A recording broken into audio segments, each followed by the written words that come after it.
everybody. Welcome to Not A Cigar Show. Okay, maybe a little bit. I'm Fred Rewey. This is episode 1974. It's not.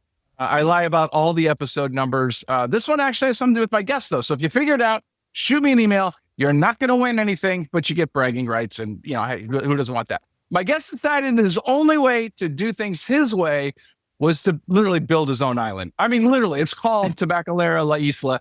And it's quietly producing some of the best cigars coming out of DR right now. Please welcome Hostos Fernandez. Hostos, man, it is always awesome to see you.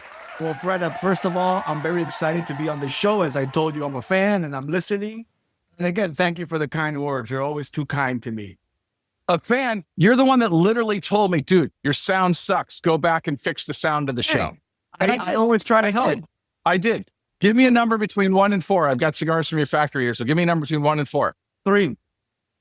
Oh, wow. Okay. All right. So this is out of your factory. Las Vegas. Mexican Sirena, more of a flip cigar. So I found this in my humidor because I knew I had still some from yours, from your factory, because I've got a whole bunch of different ones that we were sampling, and some I could talk about, some I couldn't.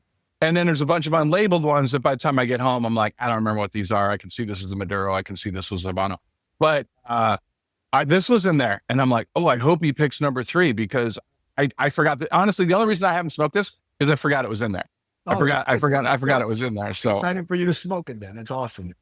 Yeah, and what a perfect time. And I'm already smoking, so I'm ahead of you, so we're good. No, that's okay. Most guests are on the show. I mean, if you'd have loyally listened, you would have known that you had to pick a number for me. But that's okay. That's all right. I don't feel bad. I'm going to let it go. Look, for those of you that don't know Hostos, I've known Hostos a long time. It's been great to watch his journey, and I want this episode to where you get to know his past. But more importantly, I think, what he's doing right now. So I'm going to start at the beginning because I think it's important that people know your heritage, and you are somebody that came from a cigar family, if you want. So you started working at Quesada Cigars, I believe, when you were like 15 years old? Yeah, when I was 15. I'm actually turning 41 next month. I've been working in cigars for 20 years, let's call it. Because it's been even more than that, because I started when I was 15, working summers in high school. And that's where the bug bit me. I fell in love with the whole process of making cigars and how everything needs to be so detailed. Me being a little bit OCD as well, I loved how everything needs to be in order, organized. So yeah, I started working summers, and then when I graduated high school, I went to college. I worked part-time at the factory and part-time college. And when I graduated college, I've been working ever since. And I started very young because I came into working with the family as well, because the family has been working in tobacco for 5 generations now. And man, I started when I was small. I loved it since the beginning. And here I am today, still in this type of business, because it's always what I've enjoyed to do, So let's talk about that. So you worked under your uncle, which some people may not know is Manolo Quesada, and one of my favorite people in the world. And so, I mean, you say OCD. I mean, talk about people that are OCD, and he's somebody that would make you learn every aspect of the process. So what? I mean, I don't want to get to where you are now quite yet, but what is the most important lessons you learned from him? Because that had to be, I mean, both a wonderful and an infuriating experience. I imagine then it's mostly infuriating because you're young and you're like, I know it all. What are you doing? And you don't see the path they're laying out for you. Whereas now you're like, okay, these are why I needed to learn these lessons. What was that like? What was that like working with them back then? It was actually, it's what you said. I was young, when you're young, you think you know everything, but then you have to start understanding little by little how things work. That's why I appreciate my time with Manolo, because ever since I started working with him, I went through every single department in the factory for a year or more, from sweeping at the beginning to then doing a lot of the other stuff at the end. And I appreciate that because that's how I was able to learn how things work in the cigar factory. Spending a year just sorting tobaccos, spending years just working fillers, working wrappers, and then heading into even the box factory for a few years, and then heading into production, and then heading into dealing with customers. I wanted to do all of this when I started, but he was like, slow down. Right. this is how things need to be done. But at the same time, that teaches you responsibility as well as what you're doing, because in every single department that I had things that I had to do, and I had to be able to do them in the right way, you know? So that's why for me, it was very important that happened. Again, there was one year I was just sorting leaves in the filler department. I would literally fall asleep just sorting leaves all day. But that taught me to learn the types of leaves of tobacco, how everything needs to be sorted correctly. So that, if I could give you like a gist of how I appreciate everything that was there, it was that. It was learning every single department. Instead of me coming in as a nephew and saying, oh, this is your spot, do this. They were like, no, start at the bottom, work all these areas, and then you'll get to what you're getting. And that I do appreciate, because that's how I learned a lot of the things that go into making cigars. So go ahead. No, go ahead. No. That for me was the main thing. That was how I learned how to do everything. And that's actually how I was able to start my own factory, because I knew what I wanted. I knew what I wanted to do. I knew where I wanted to go. And that helped me organize it in a way different from somebody just starting from scratch that had never done it before, you know?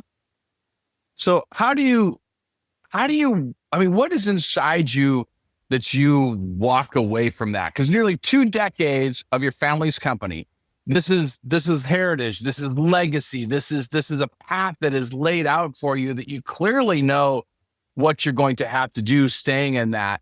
How difficult was it to walk away from that?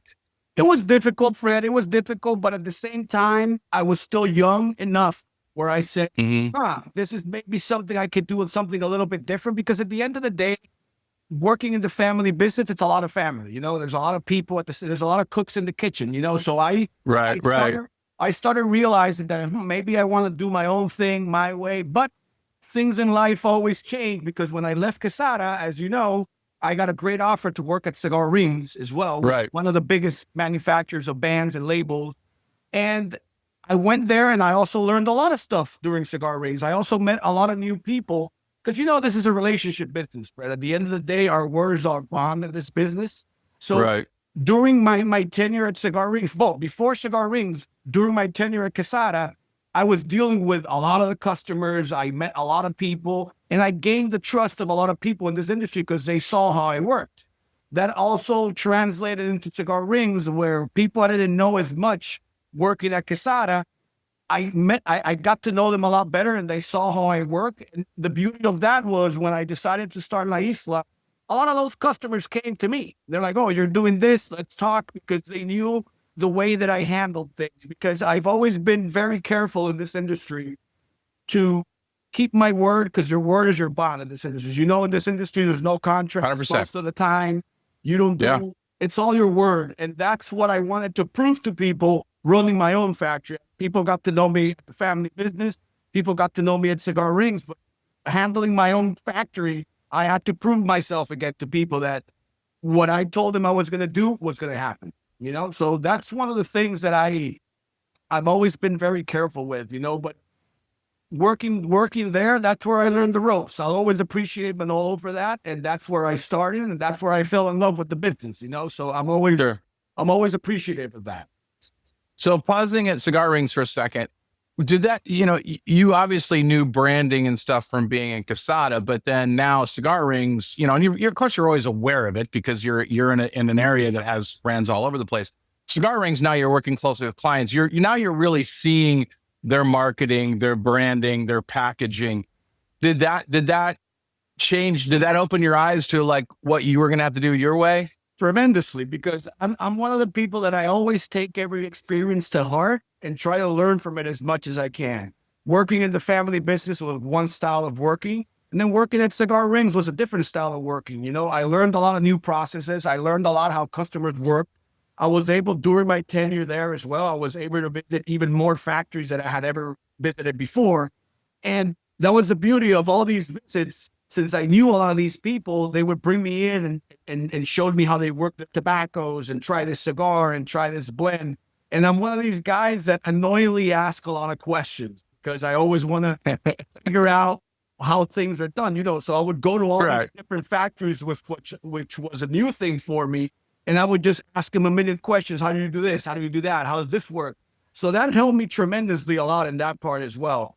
And in the cigar ring side as well, I learned a lot more of the business in a corporate way, how things work, how numbers work. All these type of things helped me tremendously, besides the relationships I created while I was at cigar rings as well. It was a great experience. I learned a lot of different things I actually even did before, but in a different way, you know? So that for me was my time at Cigar Rings was great, because that's what Cigar Rings gave me, besides the great relationships that I have with the owners at Cigar Rings as well. Also learning that part of the process. I was always a tobacco guy in a cigar factory. Now I was in a printing factory. Even though it's cigar related, it's a completely different business, you know? So I learned a lot about how suppliers work in different industries as well, how a lot of things work in a way that helped me better educate myself regarding different things in the industry, you know? So I'm always trying to learn as much as I can. Even here at my factory, I hear comments and I always listen and I keep them in my head, and then I calculate if it works for me or not. You know, there's a lot of things. Again, you know, this business in cigars, nobody knows everything. Everybody's learning new things every day. So that's why I've always asked a lot of questions every time I'm anywhere regarding anything. My wife always tells me, God damn, you ask a lot of questions. I mean, it's better to ask questions than just say, it's something you don't kind of understand, you know? Right. Yeah, I don't know how I got on a cigar rings not weighing 300 pounds. You know Albert. I know Albert. You know Albert Bennett. Well, I just got back from Spain traveling around with Albert, and I mean, it was just a big eating tour. Someone told me the other day that asked if I was out of town, and someone said, I can't tell you if Fred's out of town, but I can tell you what he ate for dinner. Oh, for sure. It wasn't 300 pounds, but I did gain like 20 pounds. When I was there. I believe it. Oh, yeah. So take me back. I'm just talking about stuff we've already talked about, but I want people to hear these stories because I think they're interesting. Of course. Take me back to that balcony during the pandemic, smoking cigars, watching the world pause, and deciding, hey, I'm going to open up my own factory. I mean, what the hell were you thinking?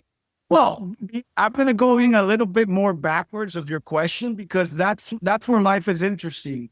After my time in Cigar Rings, I always felt that inside of me that I'm a tobacco guy. You know, I grew up in a cigar factory. When I went to these factories, it lit me up always. And it was one of those things where I said, same like I did when I was in the family business. I said, I'm young enough where I can try to do something here. If it works, great. If it doesn't, I can pivot to something else. I don't want to be 60 and say, damn, why didn't I ever do this before?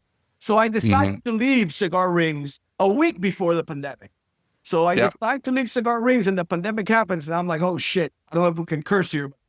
I was like, oh my God, I can't believe this happened. I mean, I should have held on for a little longer, see how the whole pandemic played out. But I already had done what I had done, and the pandemic happened, and I said, okay, we'll figure something out. So that's where we were all in lockdown, and I was in my house. I kept reading the news, Fred. I always read cigar news every day. So, you know, when COVID started, you know, in this business, every time something happens, we all go crazy and we think we're all going to die and all this happens. But I kept reading cigar news every day. I saw that cigars were kind of booming. I mean, everybody was in their house, and what did they do? Smoke cigars. Yeah. So I started reading, and every day I saw that cigars were still selling and things were moving along. And that's when I started thinking like, maybe this is something I can think about. I do have to admit, my wife and my father-in-law were asking I was just going to ask, I mean, you know, you had their support, which you don't do anything without family support. Dude, for me, it's all about my family, and everything that I do, I talk to them about it. I don't keep anything under the rug or something, because again, I don't know everything. Opinions are very important. I always listen to them, but they were asking me for years, why don't you do this? Why don't you do this? And I was like, oh, I'm right now doing this part of my journey, let's call it. But we're locked down. I left Cigar Rings. I'm seeing the news. I'm like, okay, let me start asking around. So I called 5 close friends in the industry and said, hey, I'm thinking about doing this. Am I crazy? They're like, man, not really. I'm like, okay. So after that, I kept thinking about it. I always admit that me and my wife in my balcony just talking, we were throwing names at the wall, and she threw me Tabacalera, and I was like, okay, I like that. So right at that moment, I got on my phone, I registered the name in DR, the name in the US, the website, the Instagram, everything, just to have that there. So 3 weeks later of me trying to plan this out, I found the space. So I officially found the space after looking for 2 months. I found the space in early August is when I found the space where I'm currently at right now. It was in the middle of the pandemic. Prices were great, obviously, because nobody was doing anything. And we found it, and I said, let's do it, man. I'm gonna leap into this. And a lot of people asked me, like, oh, maybe it was easier for you because you had the experience and all that. Not really, because when I decided to do this, I sold my car, used up all my savings, and I just leaped into the void, as I call it.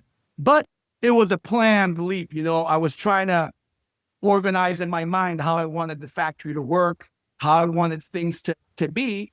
And August, we started. I'm one of the people that when I get something in my head, I can't stop till it's done. So when we found the space, I said, let's do it. I said, fuck it. It's now or never, you know? And we started building it out in August. Thankfully, we don't have any OSHA laws or rules here and all that. So I was able to finish the factory by early December. Because when I found the space, it was completely full of other items, and they had to take out, and I had to fumigate, you know, clean the factory. Yeah. You've been to the factory, you see we've added a lot of rooms and a lot of sections here, but it's been great to watch it over the years from what it was. I didn't see it when he bought it. I saw it when it was starting to be a factory. I think there was like 2 tables there, and there weren't rooms really yet. It was a complete open space. But let me back up. There's a whole lot to unpack here. Okay. Let's go back to the logo. Why Tabacalera La Isla? I mean, what, factory of the island? Is that loosely translated? I mean, loosely translated to factory of the island. But I mean, you got it. You know, island factory. I mean, what was the idea behind that? I mean, was it just a random pick because you know you're on an island? Was it? I mean, did it mean something? It's a strong name. I mean, I don't know. Even at the time when you first told me the name years ago, I'm like, okay. And then the more time's gone, I'm like, wow, this is really a statement name. And that didn't hit me at first, but it is. Yeah, it actually did hit me at first. I'm like, it's a statement name. It's not too complicated to say. You know, people nowadays just call it La Isla, La Isla. That's people don't even use the word Tabacalera. They just call it La Isla. So it's a statement name. And also with the name, I wanted it to be more of a casual name because that's how I am. I don't want it to be like these bold letters of some weird names put together, you know. So I loved the name as soon as I heard it. And even the logo, I wanted it to be serious but a little playful at the same time because that's how I am. You know, you always see me in t-shirts and hats. I'm a very casual guy. I like to keep things simple. So I like the name because it wasn't too, you know, serious. I got to wear a suit. Say the name of my factory, you know. Right. And a lot of people also ask me, why did I put an undercase I on the name of La Isla? Yeah. There's a few reasons for that. One of the reasons is a lot of people ask me why they do that, and that's an opening for me to talk about the factory. So that's one part. Right. The part of it, an uppercase I sometimes looks like an L. So I said, I don't want anybody to get confused with that. Okay. So those two things make it pop in a way that people are like, why is this like that? I'm like, okay, let me tell you about the factory and why I put them there. Right. I thought about it as an opening for that as well. So that's why I picked the name. I loved it. La Isla is, we are an island here. So I thought, this sounds like a good name. It's easy to say and it works out. And it has. People love the logo. People love the name. And it's not complicated to say for people who learn Spanish. The branding has been really unique because you put a neon sign on the wall at the factory that everybody's there has 2 things. One is there's a pillar to sign, which I remember when it was like, 5 names and now it's just flooded with names. Initially it was people that lived in DR, other factory guys coming in there, wish you support, and they signed it. Now it's just a whole bunch of names on there. But you've got this wall that has the neon sign that everybody takes. And when I see that on social media, no matter who's going through there, it's just those that have been through there, you're like, oh, that's a great place. Oh, so-and-so's there. And so it's great branding because I don't know that anybody else has that I can think of offhand is significant branding. Maybe Fuente, if you take a picture inside the area, but I mean, just like, where it is right away. That's because it says that you have the feeling that comes with it. Yeah, because when I started as well, when I got the idea to do the sign, I said, it's not about me. It's about the factory as well. So I need something that people, when they come here, it's beautiful. Every time people show up here, oh, we're going to take a picture at the wall before I leave. That's what I wanted. That's what I wanted with that. People can take a picture and you know what right away where you're at. The logo's there. It's super shiny with the LED lights. So I wanted it to become that because even when I started, I had the space. Now I got a bunch of tables in front of the sign anyhow. So now we take the pictures in front of the sign. But that's a great problem to have. It's like you said, when you saw, we started with 2 tables. Now we have 20 here. So thankfully we've grown to a point, but the wall was a key thing for marketing the factory instead of myself. A lot of people tell me, you should do more interviews, you should be more around, but I always concentrate on what the factory is. Because at the end of the day, it's not about me, it's about everybody who's in here as well, you know? Well, let's talk about that. I mean, you are very, one, and I want the listeners to really realize this because I've had the luxury of being in almost every factory that I can think of that's on any list. But very rarely do I have an opportunity to see a factory being built. I mean, usually I'm there, they're improving, they're expanding, but I don't get to see it from the beginning. And Hostos' factory is one that I got to see. And I have to say, I mean, I remember going down, I think it was with Christian the very first time I went there, and you knew how you wanted to build it from the very beginning. You knew that like it's going to be baby steps. You knew that I am not going to outgrow my abilities. I'm not going to outgrow my processes. We joke about having 2 tables, and I don't know, how many tables are there now? 20. But every visit was, now look at the storage room. I remember the storage room when there were like 10 bundles in there, I think is the very first, like it had just been built and now it's packed. And I mean, just, and you know, sorting tobacco in those areas and things like that. But you were very methodical in going, I have to do this right. Yet, despite selling your car, putting all in on it, you know, wanting the revenue, you were able to still, you know, stave off the demons of, oh, I can get a quick hit on something, which I know you had the opportunity for. So let me back up just slightly though. When you looked for the space, you ended up in a free zone, which there are obviously operational advantages from needing equipment, stuff like that, but probably not as many you could take advantage of out of the gate. How important was it for you to be in a free zone? It was very important because for us to be able to compete in this business, you have to be in the free zone because most of the suppliers are in free zones. If I was outside of free zone, because I only buy tobacco from the main suppliers, you know, the big ones. Right. I always buy the best grade tobacco I can find. And 99% of these companies are in free zone. So for me to be able to buy tobacco from me not being in the free zone, it will become too expensive because, you know, you have to pay the tax out and all that. Right. So that was the main part of that, was that to be able to price cigars in a way that works for the industry, I needed to be in the free zone to be able, and again, I always look at other people, what they're doing. When you think about the biggest cigar companies there are, where are they? They're all in free zones because the beauty of the free zones, we have the advantages to be able to work inside a free zone and ship everything out without having to pay any taxes here in DR because I'm not selling products locally. I'm selling products to ship out of the country. So that was basically the main, because Fred, coming into a free zone is a lot more expensive. You have to pay a lot more money. That's a lot of upfront.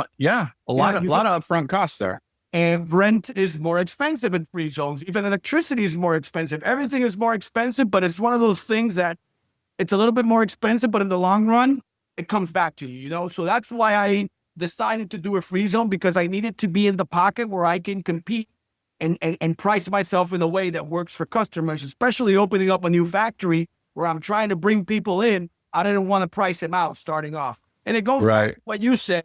I didn't start this company to make a quick buck.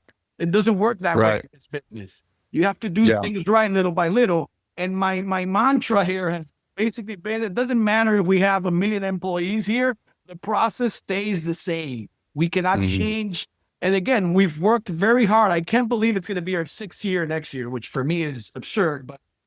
But wow, I needed the factory to grow in a way where we were lucky enough, well, not lucky enough, we worked our asses off to be able to gain traction for people to know Tabacalera La Isla is a factory that does good quality product. So I'm never going to stop doing that. And I've had customers come to me that want cigars very quick or need this fast. And I'm like, no, I mean, I don't work that way.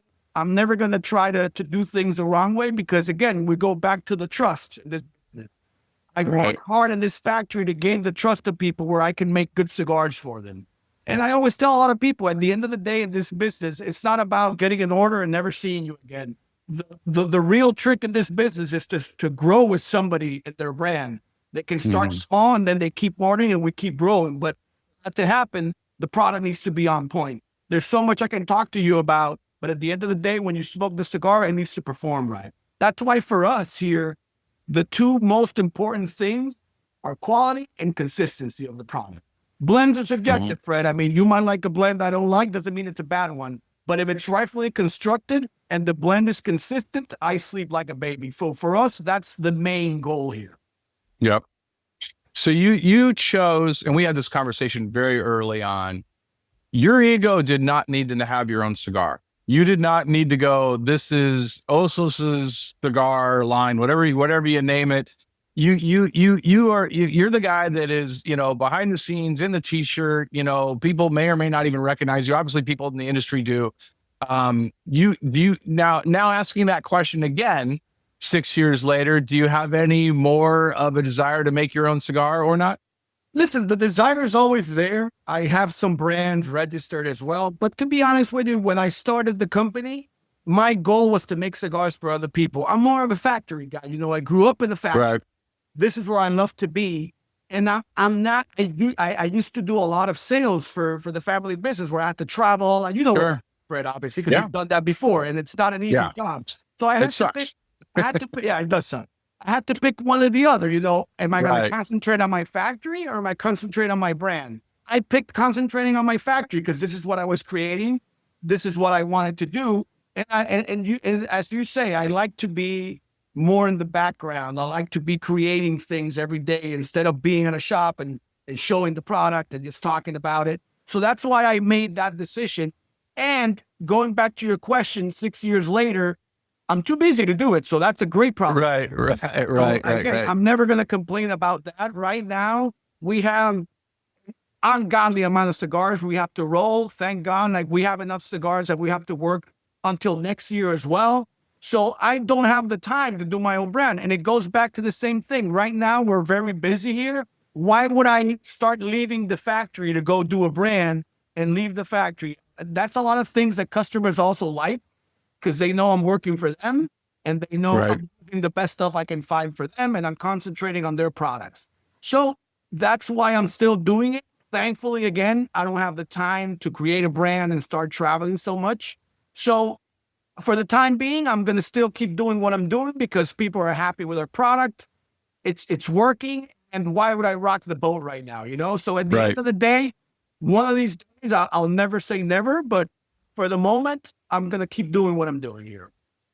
Yeah, we've talked about it. I mean, and I'm going to get a whole bunch of shit from some other people in the industry that I know. But I mean, I think if you have a factory, you don't make that move for any monetary reasons. We've talked about it. You're dividing your efforts.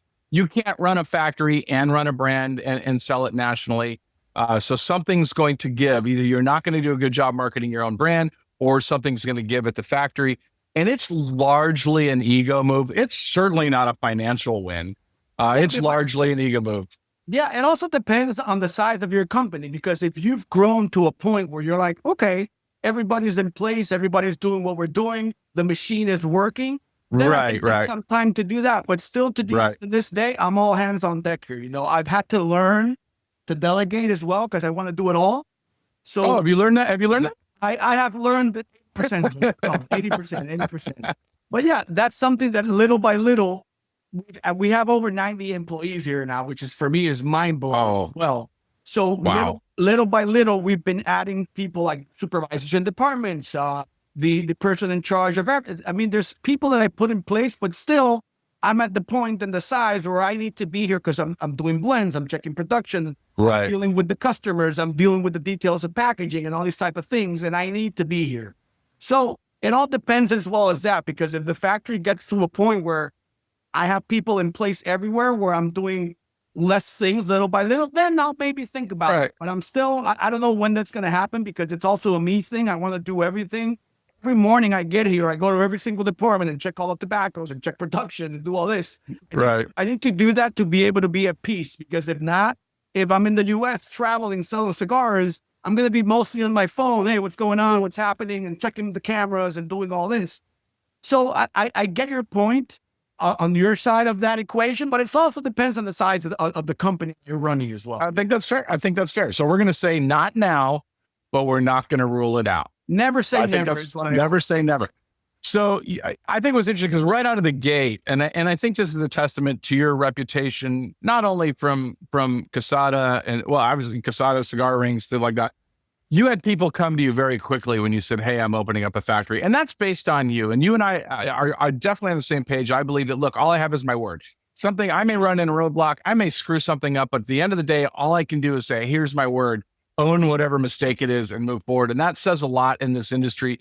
You had clients like Warped and Matilda come to you right out of the gate, and obviously others that I can or cannot mention. Those are the only two that I know I can mention because it's out there. Danny, I'm smoking Danny's La Serena wood project. Awesome cigar, by the way. If you have not had the La Serena, what do you call it? The Mexican mermaid, he calls it. The Mexican San Andres. By the way, I also like, and this caught me by surprise, the little band hidden underneath the giant band. Yeah, I felt like it was like a bonus Christmas present. Like I opened, I'm like, oh, I got to take the band off because I'm getting close. I'm like, there's another band. I still have branding. What a great idea. Yeah, Danny's always done that with those because the bands are so big, you eventually have to take them off. Yeah, no, regular band. And I don't know why I didn't expect it on this one, but I'm like, oh, this is cool. So I'm not lovely to band, but they look great because you're gonna do the double banding on top of it. You know, you can't glue the other one with the other one, but I mean, no. Yeah. How important was it earning the trust for those people early on to you? It was super important, but I'm going back to what I told you. Like Kyle is a great example from Warped. Kyle has become one of my best friends. We talk every day. It's been a great relationship, but I actually started knowing Kyle a lot better during my tenure at Cigar Rings. Before I just knew him from Kyle around from Warped, but he made all of his bands at Cigar Rings. So that's how we created our relationship. And I'm lucky enough as well that Cigar Aficionado always gives me some love regarding the moves that I'm making because I've known them for years. And they've always been very nice to me. So they were the ones that first posted about me opening up this factory. And the first call that I got was Kyle. Kyle's like, oh, you're doing this. I'll be there in a week. So that for me was very nice for Kyle to do that. But it was also the way that he saw how it worked in Cigar Rings, you know? There was a trust that we had created together that made him come down here, no questions asked, you know, but it wasn't just that. He came down here, you know, Kyle has been doing his brand for a long time. I needed to do right by him, you know? So besides him just coming down, no questions asked, I had to show him what I was doing and how the factory was progressing and obviously get him a product that he wanted. So it's not just that people come to me because they knew me before. I had to prove myself to them running my own factory as well. But I'll never forget it. We finished the factory early December of 2020 because I wanted to finish early December to send out as much samples as I can to the world, you know? So we officially started in January 2021, and I was just sitting here first 3 days. I was like, okay.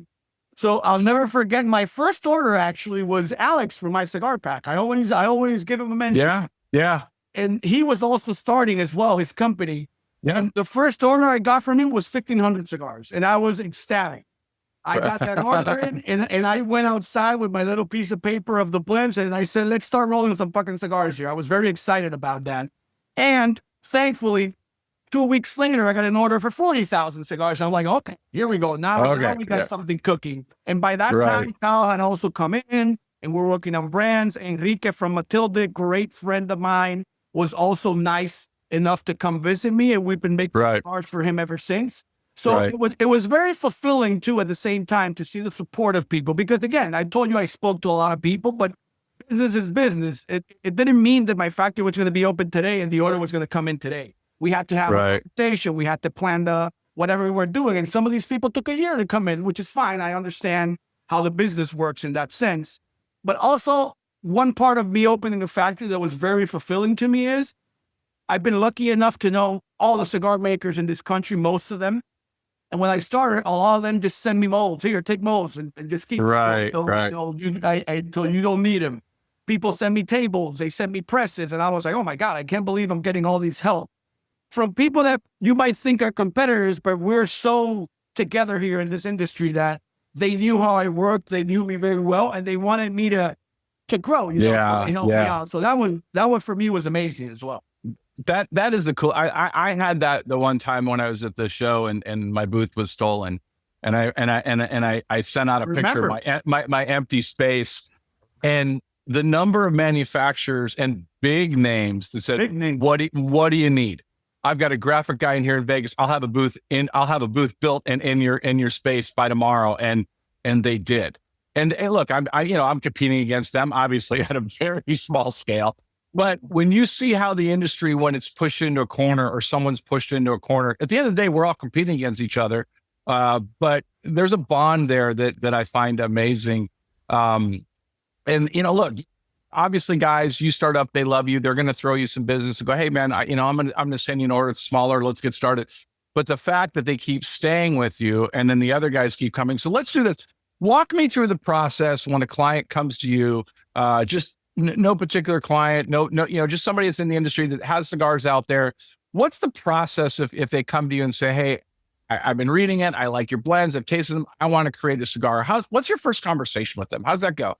Actually, you know me, Fred. I keep everything as simple as I can. When people come to me to come make cigars with me, it's the first thing is just having a conversation. What are you looking for? What's the plan? What's your vision? What's your customer base? What are you looking at? Because it all depends. Some customers are green. They're brand new to the business. Other customers know what the hell they're doing. So obviously the ones that are brand new, you need to guide them a lot to what they want. But a lot of people that came to me, they already make cigars. It was all about them telling me what type of blend that you're looking for. So for me, when we start talking about blends, I keep it simple at first. I'm like, do you want a full body blend? Is it a medium? You want sweetness? You want spiciness? We start talking about all these little details and we get to a point where we have an idea of what we want to do. So after that, it's about me making samples. I usually make 2 or 3 samples. That way they can pick and choose. I don't like to just send one because it keeps right. Yeah. I love people to have options. So we give them options of blends. And let's say it's 3 blends and they're like blend number 2. And they say, well, but it's missing this or that. So we do 2A and 2B. We tweak until we get to the point of the blend they want. For me, that's the first step. Because a lot of people quote me, how much is it going to, I'm like, hey, relax. First part is we don't know the blend yet. Exactly. If you do the cigar or not, it's not about me getting your money up front. It's about me getting the product right first, Right. So we spend days or weeks sometimes having just conversations of what they're looking for. And I always give them my suggestions because some customers that are new to the industry, they might come up with ideas where I'm like, no, that's not going to work. At the end of the day, as corny as it sounds, it really is a team effort. The more cigars you sell, the more I sell you. This is not rocket science here. So how does that work? The product needs to be good. So I always ask them, what's your region? Where are you going to sell these cigars? What does your customer base like? Because some people are store owners that want to do house blends. So my first questions to them is, what type of cigars do you sell in your shop? What do your customers like? And then I try to guide them in a way because sometimes, and even some of them show up and, I want to make 8 sizes right away. I'm like, relax. 8 sizes is too much to start off. You're going to shoot. So I could sell them the 8 sizes and make more money. Right. Order. But in the long run, I'm going to lose them and there's going to be no more business. So I always try to guide it. I always tell this line to my customers, I give you my opinion. You can use it or you can throw it in the trash, but I'm always going to give you my opinion, Because at the end of the day, I want it to work as well. Because one thing is, I want cigars from La Isla to be selling a lot. And I also want the project to work for the customer so they can grow with me, make extensions of lines, make new brands. And thankfully, it's been great because I have a lot of customers that started making 5,000 cigars a year to making 100,000 cigars a year. They've grown in a way where the product is working and then they do new lines and that. So I always try to keep it the last thing I do is quote cigars because I always tell customers, I can't quote till we have a blend or we have quantities. But if you have somebody that you're just literally, dude, I don't think I'm the right guy for you. Oh, which is people call me crazy, Fred. I've had people come to me wanting a lot of cigars or this or that. And if it doesn't work, I've told them no. One might think I'll do this because I need the money. Why not? But for me, it's not about that. It's about creating a product that's going to work. Sometimes some customers want a lot of cigars at prices that don't work. And I say no, because at the end of the day, as much as we can romanticize this business, it's still a business, I don't, Right. I've told this line a lot of times. I'd rather make 1 million cigars and make money off them than make 10 million and not make that much, So it's all Right. about, Right. and people have told me I'm nuts that I tell some customers no, but for me, it's all about the branding of the company. Some customers might want to come to me with quality that's not what I do, and I tell them this is not the type of factory that I have. Right. I make super premium cigars here. We don't do anything under that. So I have said no to people, and it's one of the things where a lot of people might say, take the order, have cigar makers making cigars there. For me, I don't need that. I want cigar makers to be here making the cigars that we are ordered and what we think works for us as a branding of a company as well, So yeah, I've told people no, because it doesn't work out that way. I mean, at the end of the day, for me, it needs to be able to work on the factory side and an image of the factory, but also on the business side as well. At the end of the day, look, I mean, you can make money off a cigar, but if you don't think it's a good cigar, even though they're adamant on the blend, it still reflects on your factory, because it's still, the factory name is still disclosed. I mean, 100%, even, and you don't get to tell the story going, look, I didn't like the blend, but this is what they wanted. So let me ask you that, thankfully. Yeah, let me ask you this about blending, though, because obviously, you were certainly involved and have been involved in the idea, in the process of blending and along for the ride. Now it's your factory. And you are like me, you tend to enjoy stronger, full flavored cigars. What are the challenges you found when you started having to blend something, say, a lot milder that's outside your profile? How was it to get your arms around that? It wasn't that much of a challenge, to be honest with you, because again, like you said, my preference is more full bodied, stronger cigars, but it doesn't mean I can smoke a mild or a medium every once in a while. So for me, I even make 65 ring gauge cigars. For me, after a 56, that's too much. I'm usually 4 and down. But we make a lot of them and we smoke them when we're blending and all that. So for me, it wasn't that challenging, because the main goal for me is, if it's a mild or a strong cigar, the taste needs to be good to what we believe is good. Doesn't mean that everybody else is wrong. We have our own style. It's like a lot of people always ask me, can we take pictures here? I'm like, yeah, I don't care. There's no secrets here. It's just different styles of making cigars. Right. We do a lot of mild cigars here. So for me, it's a mild cigar we have to like as well. Thankfully, we haven't had to make a cigar where I'm like, oh, I don't like this at all, but we're going to release it. No, I don't do that, because it's a Tabacalera La Isla cigar. It needs to be, every single factory has a person that has their style of making cigars and blending cigars, and they like what they make. And I have that same philosophy. At the end of the day, even though I smoke stronger cigars 90% of the time, I can smoke a mild Connecticut that I make here just to try, see how it's going. And if I enjoy it, no problem. So it wasn't that big of a challenge for me, to be honest with you, because it's not that I only understand and like full-bodied cigars. It's just what I tend to, because I've been smoking cigars for so long. Mild cigars for me just don't cut it anymore. It's more of a inner cigar or a morning cigar. But even in the morning, my breakfast is a coffee and a strong cigar. It all depends what you smoke. But on the blending side of things, there's not much of a difference, to be honest with you. Gotcha. So now let's talk about on the factory. You don't have a field. You don't ferment in-house, correct? Nope. Yeah. So how do you approach sourcing and selecting leaves? I mean, obviously you have great relationships with your suppliers. I mean, that was key in the very beginning, and probably even more so now with getting a hold of that tobacco.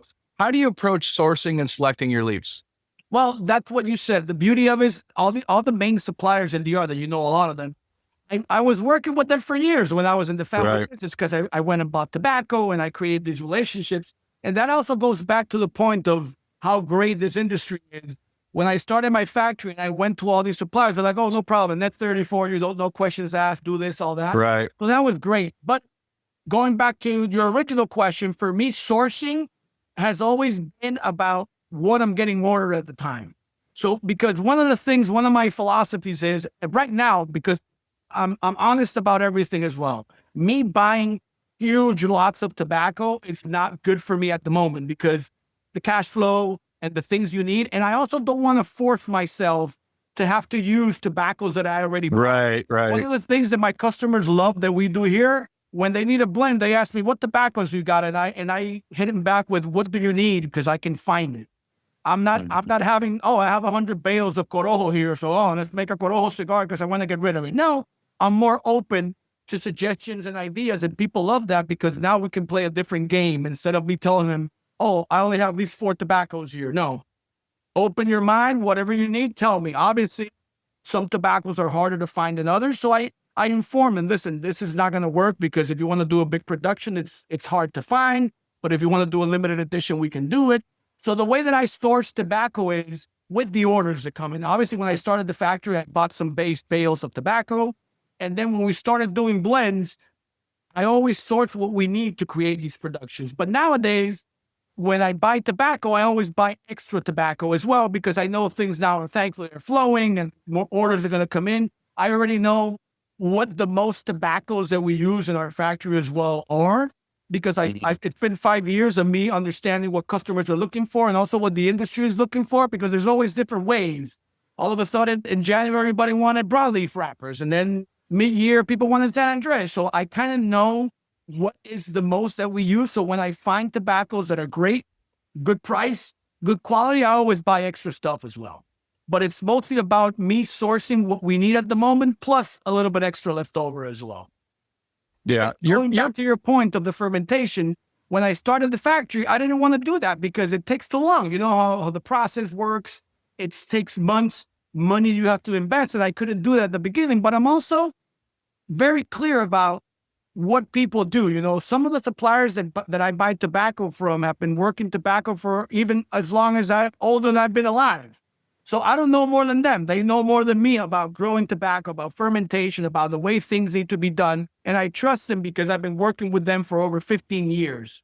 So it's all about that. Even though I'm telling you this, I'm one of the annoying buyers that when we go buy tobacco, I got to open up every bale, steam, smoke it, check it, because at the end of the day, for us, it doesn't matter if they came from God, we have to check what we're doing, you know? So It's not that we go in blind, but I know who I work with, and these are big people that have been selling tobacco for over 50 years. So I trust what they're doing, but even though I do trust that, I have to check because I'm a factory where the mistakes here are more costly than a bigger factory, let's call that. So that's why especially with the tobacco, because that's the most expensive thing. When you run a cigar factory, your biggest expense is buying tobacco, obviously. Mm-hmm. So that's why we're very careful when we buy it to be sure it's on point as well. You're part of a new generation of Dominican factory owners, kind of people carving out their own space after working with, bigger factories or bigger names. What defines like this new wave, and how do you see it? Like, do you see it affecting or shaping Dominican cigars in general, the whole cigar scene there? Yeah, I mean, I believe it is because it's an interesting question. You say that, and you see a lot of younger guys, because I'm 40 now, but I'm still young. Yeah. You see a lot of younger guys taking this leap because it's time to take the leap. We've been working in factories for all our lives.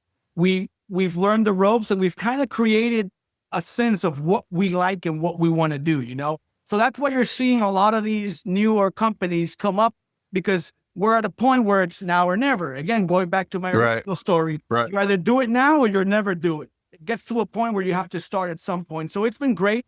I feel it is shaping DR a little bit different because there's a different mindset. Old school, all the cigar makers that are there right now, they have their ways of doing things that have always done it that way. But us being a younger generation, we like to do new things, new technologies or anything that comes into the process. So that's actually the way that I've been doing it here, because I'm very traditional in the sense that we make cigars, but I'm also very technological in the way that, I've told you we have a system that I created. Yeah. Where everything is connected. You come into my office, there's no papers here. I hate paperwork. Everything is in the cloud or everything is in the system. So all these things happening right now with the newer generations coming in, there's a lot of new technology, new ideas, new methods coming in, because at the end of the day, the guys that are in place, we learn from them, but we also learn from their mistakes because nobody's perfect, So you have to see what works and what doesn't work. And that was also one of my things when I opened the factory, where I wanted to go with the factory, was me knowing what things I did before that I thought I could make better, or I thought I could change completely. And some of those things were done.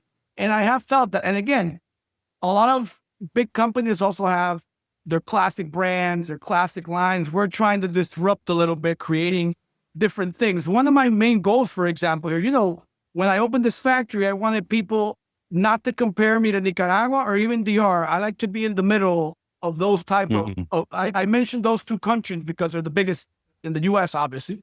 So I wanted to kind of be in the middle, I didn't, because a lot of people might think Dominican cigars are milder than Nicaraguan cigars or this or that. For me is I can make either this or either that and anything in the middle, so that's why a lot of people have come to me with different type of blends and different ideas, crazy ideas, and I'm always open to anything, so I do feel like all these new companies coming up, it's great. All these guys, I do know them myself. A lot of them have been here with me and we've spoken and we've seen things. I know about somebody who's making a new factory that I can't say yet, but you're going to love it. But yeah, a lot of people are coming in. We're trying to change the game. We're a younger generation, but it's also, at least for me, is also learning from the greats that we already have in this industry. Again, at the end of the day, I don't know. I don't know everything. I'm not the best. I always listen. I've had people come here, big factory owners, and they're like, "Oh, the factory's nice." I'm like, "I don't care about that. Tell me what you see is wrong and what you think I can make better." And it's all about learning from them because I'm here because of them. I'm here because of all these people that came before me that I've learned from, that I have great relationships with. And I really respect all these people that make cigars because I wouldn't be here without, So looking back, as well said, by the way, I always think that you can be disruptive, but not disrespectful. And I think looking back at your La Isla journey now, coming up on 6 years, again, I can't believe this.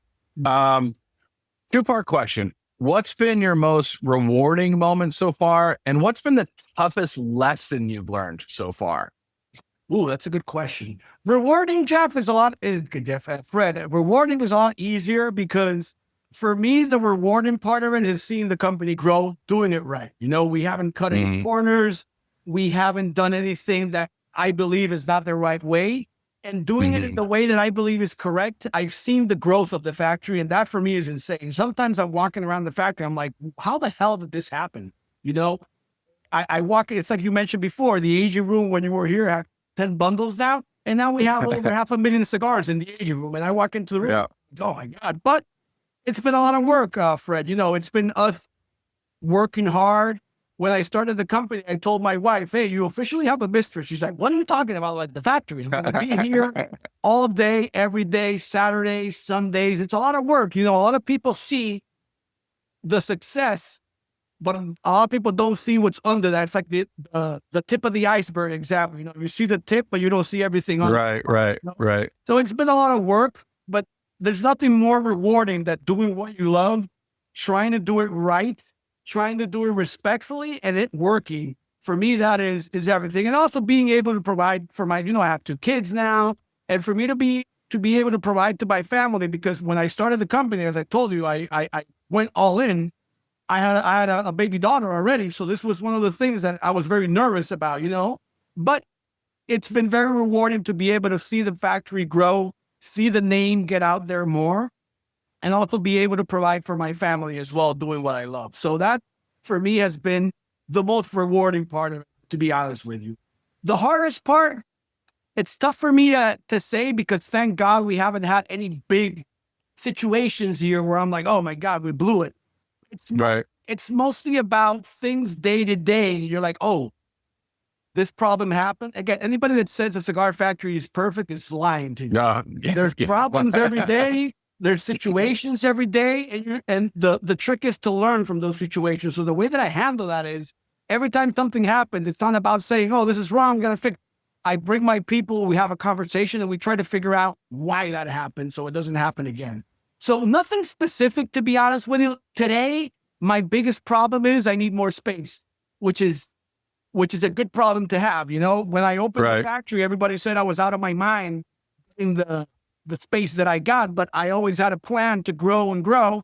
And we're up to the point where space is a problem here. So that's kind of like my biggest thing. But to give you like a specific thing that happened, thank God nothing has. It's more about planning accordingly, tweaking the things you need to tweak. And again, nothing is perfect. We've had situations where we've had to resolve, but thankfully they have been resolved. but nothing big enough where it pops in my head where I can tell you, oh, this was a massive disaster. Thankfully, it hasn't been that way. Yeah, I feel that your very precise planned growth never exceeded your ability to solve whatever problem came across your desk. If you'd have jumped too fast, you'd have these giant problems. And I feel like you avoided that. Let me change gears a little bit and ask a couple fun questions before we end here. What's a perfect non-work day look like for you? The beach. All day, brother. The beach, really? Day, all day at the beach. Like, I do 3 things in my life, Fred. I work, I'm with my family, or I'm at the beach. That's also part of going back to your La Isla question. It's kind of like, island vibe. What I'd love to do is, when I'm not working or I'm not at the house, is being at the beach. I get to the beach at 9 in the morning and I leave at sunset, just smoking cigars all day, eating food, being with my family, and just being. Right. I always love to say, when I'm at the beach, I don't wear shoes for 3 days, because that's where I like to be, you know? So that's what I love doing, to be honest with you. I'm more of an old soul. I don't like going out too much. I'm not that big of a drinker. Right. I'm all about the relaxation moments now. And so for me, there's nothing better than seeing my kids jump around the water, smoking a cigar. It's a beautiful day. And thankfully we have great beaches in this country. Yeah. An hour away or longer. So that's what I like to do most of the time. Nice. Tell me something non-cigar related that really excited you lately. Something that was just really, really excited you lately. No, to be honest with you, like lately, the excitement is having my second kid, man. We had a baby boy. Yeah. He's 1 year old now, which is also crazy how quick it's gone by. But that was one of the most exciting parts of us, because we have a baby girl and now the boy was coming. I named him Hostos as well to keep the name going, you know. So that was the most exciting thing in the last few years. Because again, I tell people all the time, I'm very boring because I'm just working all day. You know? Oh yeah.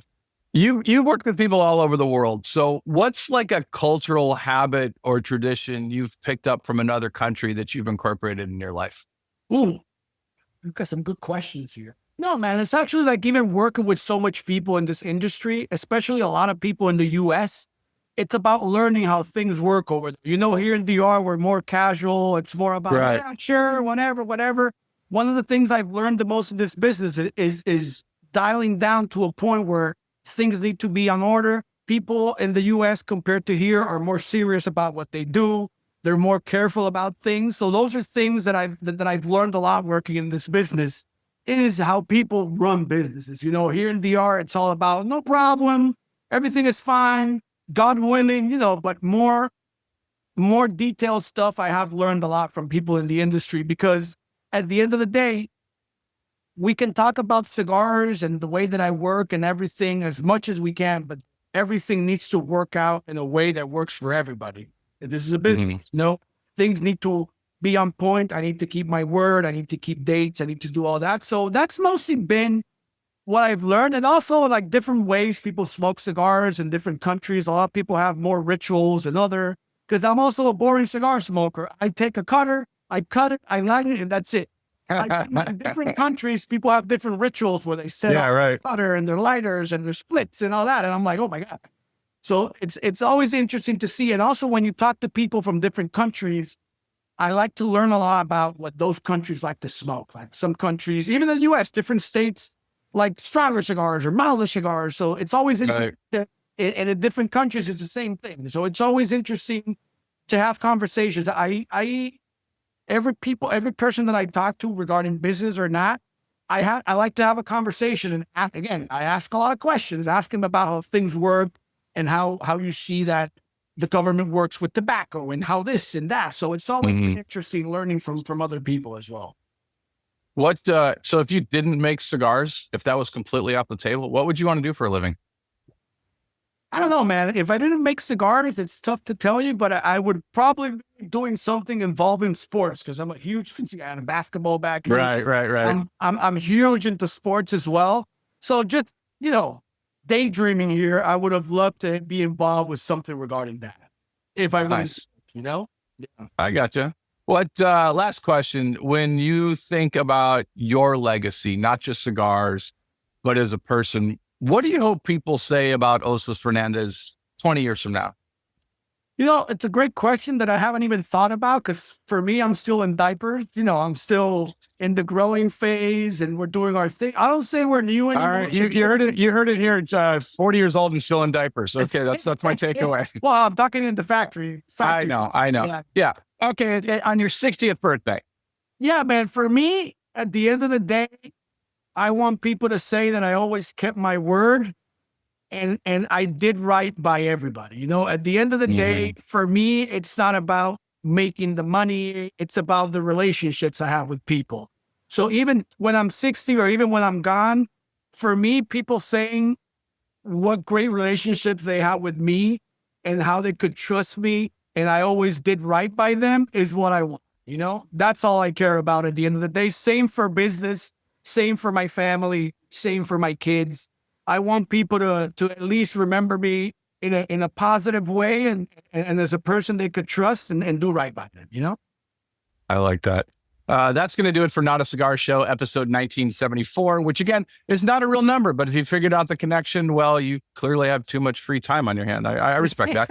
Huge thanks to Hostos Fernandez for joining me, providing sometimes, the only way to do things is to build your own island. So if you've enjoyed this conversation, subscribe wherever you listen to podcasts. Check out more interviews at cigarpress.com. Until then, light it up. Just enjoy the cigar. Don't do the math. Thanks, Hostos. Really appreciate it. Thank you, Fred. I appreciate it. And thank you, everybody who's listened. Man, I appreciate the conversation.